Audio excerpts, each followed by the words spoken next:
What is going on, everyone? Welcome back to another episode of the Always Compete Seahawks podcast. I am Sam. That is Mike. And today we're going to be talking about some stuff that's been going on in the news. There's been a certain former Seahawks player that wears the number 25, being Travis Homer. No, I'm joking. Yeah. Being Richard Sherman, who's gone out and has said some things about the Seahawks. He's said some stuff about Russell Wilson. He said some stuff about the organization. He's being pretty mean. I'm not he gonna lie. said some stuff about Pete Carroll. He said some stuff about, it seems like everybody in the man is just going on full Kanye West on skeet mode, talking about Kanye West on skeet. I'm gonna be honest, when he's making game-saving plays in that NFC Championship game, I don't mind him talking like this, man. But when he's like roasting our team and like our players, like kind of wanted to shut up a little bit. It's kind of tough. And everybody's like, "Shut up, Sherman. What are you doing?" Yeah. No, Yeah. What are you doing? He's a Niner, anyways. Like, it doesn't even matter, you know. Yeah, he's a Niner. He's a Niner. He's a Niner. He's not a Seahawk. When he does stuff that's good, he's a Seahawk. But when he does stuff like this, bro, he's a Niner. So yeah, whatever. He's a Niner, you know. So, I mean, that was kind of weird. But recently, he said something that raised Seahawks fans' eyebrows a little bit. Talking on a podcast, he was talking about Stephon Gilmore, and he said that he thinks he's going to go to the West Coast and sign with either the 49ers or the Seahawks. Mm-hmm. Very interesting insight there. I don't think he has sources by any means. I don't. He probably is the source. He probably. I think he actually knows Stephon personally, and it was like, "Hey, bro, I'm gonna just tell him that you're going to Seattle or San Fran." So, I think it's all a ploy to get LA, to sign him. Arizona coming in. Anyway, Arizona's like, "Hey, we want to sign you." Stephon's like, "No." LA is like, "We want to sign you with our minimum money that we have available for." Listen, we'll take. Can the Panthers take a first-round pick? He's a free agent. Oh shit! Can't do our normal strategy. The Cardinals won't sign him. The Cardinals won't sign him because they're too busy about to pay Kyler Murray $500 million a year because he deleted them on Instagram, and now they're crying about it. So we're in a situation where I do think Seattle and San Francisco make sense. I think like that's not just in total out of left field, two teams. I think they make sense. Do they just so happen to be the two teams that Richard Sherman played for? Yeah. But you're forgetting about Tampa Bay. I mean, how great was that stint? Does that count? I think he played like a game and a half. Does that count? Are we counting Tampa Bay? I mean, he was on the team. He was on the team, correct. But say what you want. He was on the Tampa Bay Buccaneers. He was a valued member of the Tampa Bay Buccaneers. Anyway. Seemingly falling apart at the seams as Tom Brady has retired. So yes, Bucs are in shambles right now. But shambles. I think both of those teams make sense. Both of those teams need help at corner for sure. Both of those teams are teams who I think can compete. I think the Seahawks obviously have proven they can compete, and the 49ers were just in the NFC Championship game, so obviously they can compete. And I think it's very interesting, too, that it was Stephon Gilmore specifically, being that we, and I'm talking about the Seahawks community in general, all wanted to trade for him, or all had an opinion on possibly. All wanted to trade for him. I wanted to trade for him before the season. Yeah. But when he did get traded at midseason, I thought trading for him would be pointless and dumb. Right. But so it seems like a lot of Seahawks fans didn't think that way because I expressed my opinion. And there was a nuclear bomb dropped on my house. Right. Which is why I changed locations. Right. Sam is in a. You guys might have noticed the backdrop. I'm in a remote bunker currently in witness protection. So right. Obviously. Yeah. You guys may have not heard about the nuclear bomb in Connecticut. It happened in Connecticut specifically. Yeah. No, but everybody kind of has had an opinion. I think he's been rumored to go to Seattle for a long time now. So given what our good friend Richard Sherman has said, I think it's a good idea to kind of go through could, would, should the Seahawks sign Stephon Gilmore, what that would look like financially, what I think his, performance value would be. So let's get right into it. Right, Yo, right off the that's dome. a good name for a segment. Coulda, woulda, shoulda. and we talk about certain players. I'm writing that shit down. Write that down. I'm write writing that down While right you're now. writing that down, let's segue in. I said, so shoulda, Stephon shoulda, Gilmore woulda. Okay. is a former defensive player of the year. Just 2 years ago was a defensive player of the year, and now the man is seemingly kind of in shambles. Went to the Panthers, only played in 8 games and only started 3 of them. Only played about 300 snaps, and that's not good numbers for a guy who's going into a cornerback market with the guy who replaced him in New England and played much, much better in J.C. Jackson. Yes. Who we've expressed our opinions about. Please come to Seattle. Oh, please. We'll give you a nice thumbs up pin, nice smiley face pin that you can wear on your suit when you listen. We bring up the school sticker analogy a lot on this podcast. We will give you all of them. We'll buy just the packs and the school sticker analogy kind of needs to come back because it does. It definitely does need to come back. Pete and John are certainly lacking some goddamn stickers. They are most definitely. They get to see me after class stickers right now. But when we sign or don't sign free agents, we'll bring it back and we'll give out stickers for what happened financially. So it'll come back. Don't worry. I know you guys have been asking. You've been blowing up my phone. More specifically, single women. People are rushing me. Right. Oh, where are the sticker analogies? Where are the sticker analogies? They're coming back. They're coming back. Don't worry. I have to get my agent in. I have to get the security. Right. They push me out. They're taking pictures. It's a big thing. I'm just trying to get to biology. You can leave me alone. Right. Exactly, bro. Hey, tough. It's tough being a niche internet micro celebrity. Okay, it's what it is. A niche internet micro celebrity with 300 subscribers. Yeah. Hey, I got like 3,000 on TikTok. Okay, so don't be disrespecting me. Anyway, I don't know how we got on that tangent, but back to Stephon Gilmore, right? Like you said, got replaced by another guy who is the top fish in the market, which is not really good. Also, said guy is 5 years younger than he is. JC's 26. Stephon is 31. 31. Corner is one of those position groups that you start to deteriorate fast after you're old, right? You don't like running back, running back. You've been seeing, especially in the modern NFL, you've been seeing 40-year-old quarterbacks who are still slinging it. You've been seeing 40-year-old quarterbacks, receivers can go long. Offensive linemen linemen. Receivers have a tendency to go pretty far in their careers. You can go recently pretty far. With Larry Fitz, Jerry Rice played until he was like 44 years old. Or whatever, right. So, the problem with corner is that and this might be a hot take, but it is physically the hardest position in football, I believe. Physically speaking, the hardest. There's a lot of awkward positions where you can mess something up. Right. With all the hip flipping and all the And I mean, you think about this: you're a starting NFL corner, right? 1 week you got to run with Tyreek Hill. The next week you got to run with DK, who is 6'4", runs 4.3. Like, you have to cover these guys for a living. Yeah. And it's just it's crazy. I think it's physically the hardest position in football.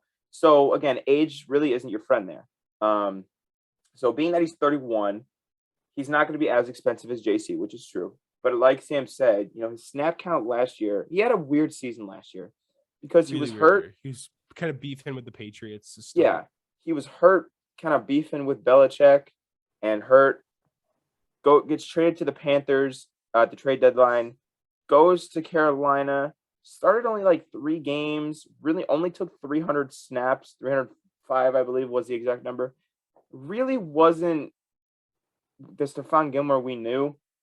Did have 2 interceptions, which is good. But I think that we're getting a guy, we're not getting some superstar shutdown Jalen Ramsey type of corner. I think you're getting, with Stephon Gilmore, a solid veteran presence and a guy who can make plays. But a guy I don't think that is, your corner of the future. In my opinion, anyway. The question is, for me, is he even better to sign than DJ Reed? I think that's a good point, because DJ Reed not going to be as expensive. Again, he doesn't have the pedigree that DJ Reed is going to be expensive. I feel like that's the biggest misconception in Seahawks fandom right now. DJ Reed is going to cost us upwards of $8, 9, even $10 million. I want people to understand that because All right, 8, when 9, he's $10 20, million. when you're 25, you're really confident and you've played 2 really, really, really good back-to-back seasons of shutdown corner. You get moolah. You get moolah, which is very You true. get moolah. You So- get money. You get paid. And he's played better than Stephon Gilmore. That's kind of what I'm Yes. thinking at this point in my brain. That's a very good point. He's younger. But like you said, $8 to $10 million is a lot, yeah. But Stephon Gilmore's market value is projected to be about $14 million. So we're saving $4 million.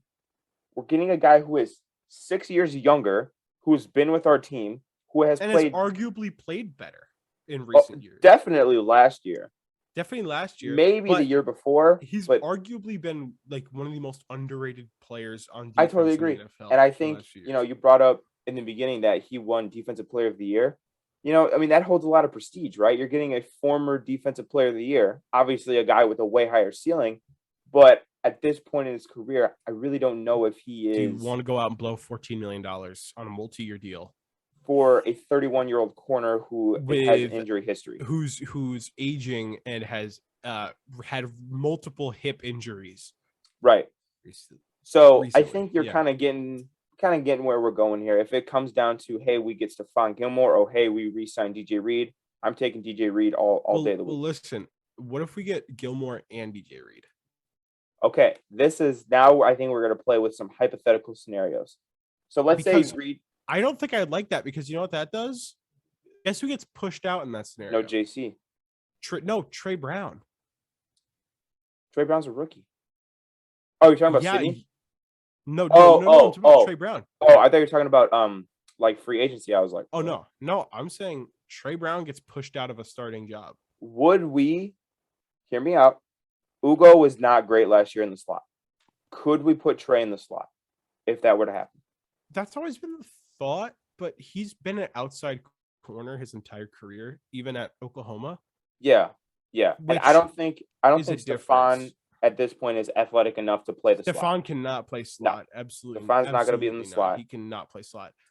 I think I would rather this is an extreme hot take, maybe. I think I'd rather have DJ Reed and Trey Brown if Trey Brown plays the same way that he did last year. I'd rather have DJ Reed and Trey Brown than DJ Reed and Stephon Gilmore. Very hot take. I will not lie. Do I totally disagree with that? No. Because think about this. If you're getting similar value, like let's say, okay, Stephon Gilmore is probably better than Trey Brown, right? They're probably a little bit better.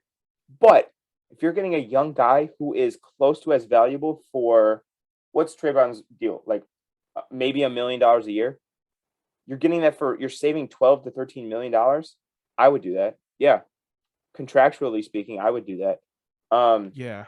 I mean, listen, this is a team that is watching their playoff window close by the second. Yeah. You need to overhaul stuff.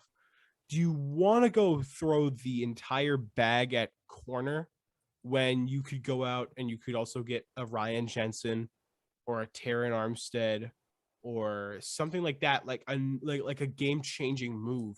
Mm-hmm. I don't think the game-changing move is in a 31-year-old aging injured corner. I agree with you. Here, let me give you a hypothetical, Sam. And I was just thinking about this when you were talking. Would you rather have DJ Reed and Stephon Gilmore or JC Jackson and Sidney Jones?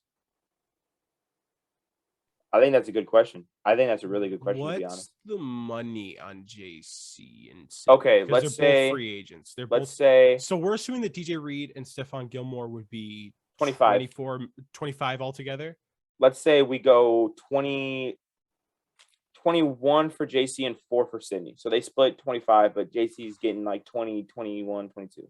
I mean, if Sidney plays the same way he did last year, I'll probably take JC and Sidney Jones. That's what I was thinking too, because Sidney's definitely going to be cheaper than DJ. But I don't think Sidney's going to necessarily repeat what he did at the end of last year. I think personally, I'm a Sidney Jones believer. I have a story that I got to tell, so don't let me forget. I personally think that Sidney Jones, when he first came last year, and he was like immediately thrust into the starting role because we axed Trey Flowers. That I think he didn't know. By the way, fantastic move. By the way, immediately increased our awareness on defense by like 15. I think, he wasn't familiar with the playbook. I mean, you saw the one against the Niners, the blown coverage, like that was his fault. I think as the season got on and he got more comfortable and he had to think less, he was just flying the football and he was making plays. I really like Sidney Jones. Also, my story. Sidney Jones' wife, whose name's Sidney Jones. I find that really ironic as well. But you're kidding. But it's CYD anyway. It's Sydney, not SID anyway. I thought that was so funny. I literally had to like check like 4 times. She posted on her Instagram a TikTok of her and Sydney. So Sydney and Sydney. And I commented, hey, you should tell him to re-sign with Seattle. Something like that. Not only did she, the Sidney Jones, like my comment, but she responded with 2 thumbs up emojis. I'm just saying. I think it's obvious that Sydney would like to stay. It seems like Sydney every coming player back that comes to Seattle would like to stay. Right. I mean, it always seems like that. It always, like Adrian Peterson said that Seattle was the best culture he's been in. Mm-hmm. And Adrian Peterson has played. By the way, Adrian Peterson, 6 I feel confident talking good about him because I think he was acquitted of the. Let's just make sure he's not a terrible person real quick. Domestic abuse. I think he was acquitted. I think he was. Okay. I think he was acquitted. If he wasn't, ignore everything we're about to say. Ignore everything we're about to say. But yeah, I mean, Seattle has a culture and they have a really experienced coach that, despite what fans may think, is very respected in the league circle. Yes.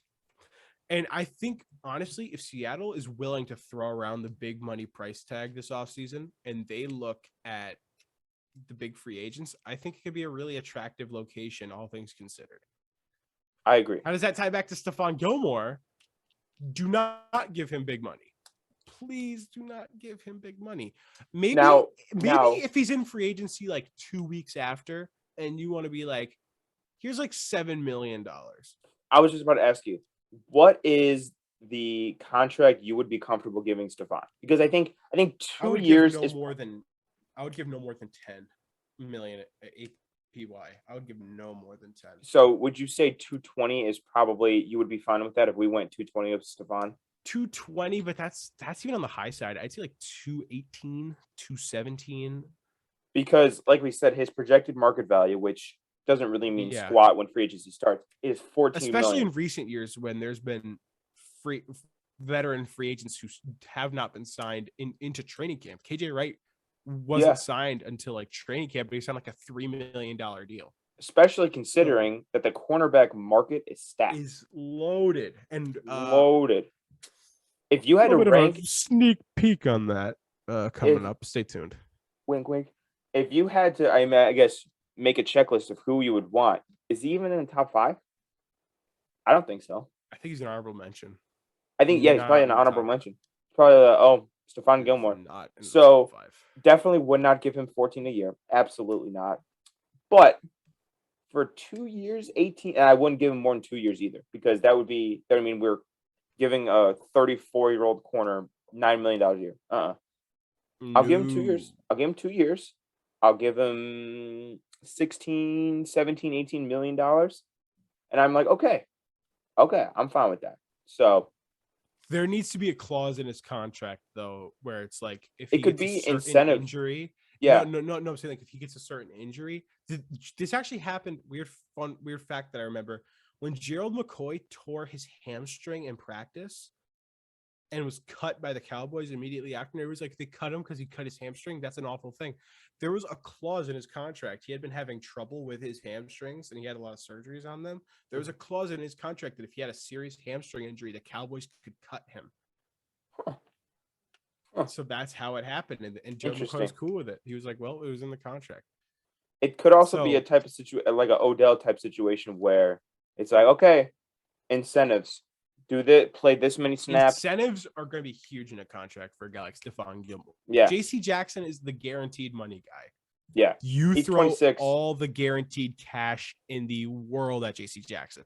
But for Stephon Gilmore, you say, listen, we're going to give you a base salary of like $7 million a year. And if you want to go out and get 8 and you want to get 7 more, here's a long list of incentives that you have. If you get 5 interceptions, here's an extra $600,000. If you play all 17 games, here's $500,000. Like stuff like that. I think if Mike could time travel to the future and guarantee that Stephon Gilmore would play 17 games, I would be more than happy with giving him $10-12 million. I think that's just not a guarantee. But that's just not a guarantee. He's 31. He's got injury history. He's old, and it's just so hard. But again, you could guarantee me that Stephon Gilmore played 17 games, I'd be happy giving him some big bucks. But that's going to do it. Let us know what you guys think down below about Stephon Gilmore. Would you sign him? Would you not sign him? How much money would you give him? And for how many years? Or do you think the Seahawks should go out and sign another corner by the name of J.C. Jackson or anybody else in the cornerback market, but especially J.C. Jackson? I think we're pretty good to wrap this up. So, Sam, if you got anything else, then forever hold your peace. Drop a like. Leave your thoughts in the comments below. If you have any video ideas that you would like to see, let us know, and subscribe as always. Peace. Peace.